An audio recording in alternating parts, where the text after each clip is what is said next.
उभे राहा उभे राहा.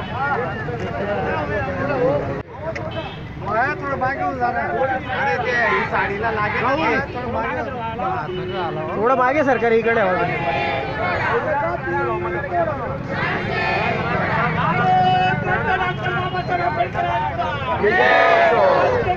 शिवाजी महाराज ज्योतिराव फुले सावित्रीबाई फुले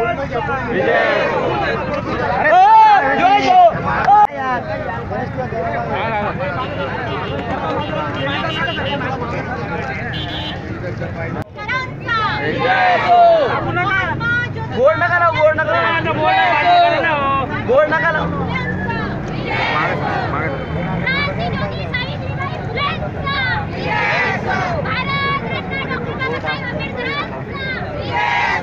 छत्रपती शिवाजी महाराजांचा महात्मा ज्योतिराव फुलेंचा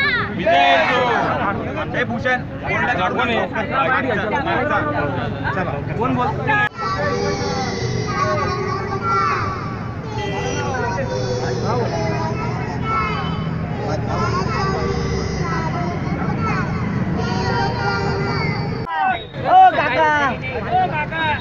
काका सर्व बरोबर. मनुस्मृती या ग्रंथाचे दहन केले होते.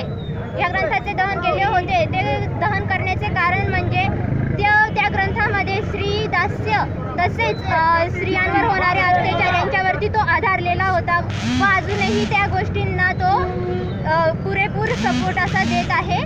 त्याचा विरोध करण्यासाठी आमचे चळवळीतील सत्यशोधक चळवळीतील तसेच दलित बहुजन चळवळीतील अनेक कार्यकर्ते ही मागणी करत असतात की 25 डिसेंबर हा दिवस स्त्री मुक्ती दिन म्हणून साजरा करण्यात यावा. आमची शासनाला विनंती आहे की 25 डिसेंबर हा दिवस स्त्री मुक्ती दिन म्हणून त्यांनी साजरा करावा. आमचे दलित चळवळीतील अनेक कार्यकर्ते तसेच सत्यशोधक चळवळीतील अनेक कार्यकर्ते याची वेळोवेळी मागणी करत असतात. आज दिनांक 25 डिसेंबर रोजी आम्ही दर सालाबादाप्रमाणेच ह्यावर्षीही मनुस्मृतीच्या प्रतिकात्मक दहन केले आहे. 1927 मध्ये महाड येथे मनुस्मृतीच्या प्रतिकात्मक पुतळ्याचं दहन केलं होतं. मनुस्मृतीच्या पुस्तकाचं दहन केलं होतं.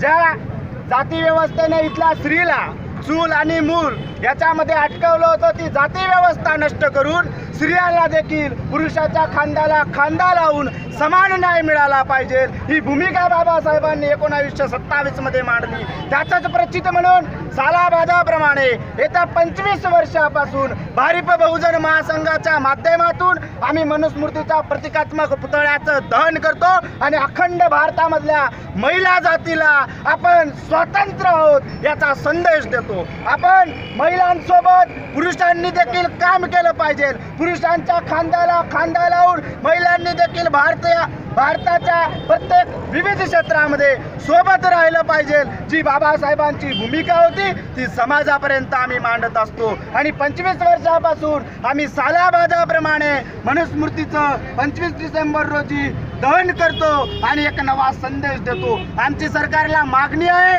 की मनुस्मृतीचं दहन करून महिलांचा न्याय हक्कासाठी लढा उभारला पाहिजे आणि महिलांना देखील न्याय मिळाला पाहिजे. यासाठी बाबासाहेबांच्या विचारांची लढाई लढून 25 वर्षापासून मनूचं दहन करतो आहे. तशाच पद्धतीने आज भारिप बहुजन महासंघामार्फत सम्यक विद्यार्थी आंदोलनामार्फत डॉक्टर बाबासाहेब आंबेडकर पुतळ्याजवळ मनुस्मृतीच्या प्रतिकात्मक पुतळ्याचं दहन करण्यात आलेलं आहे आणि नवा संदेश बाबासाहेबांच्या विचारांचा देण्यात आलेला आहे.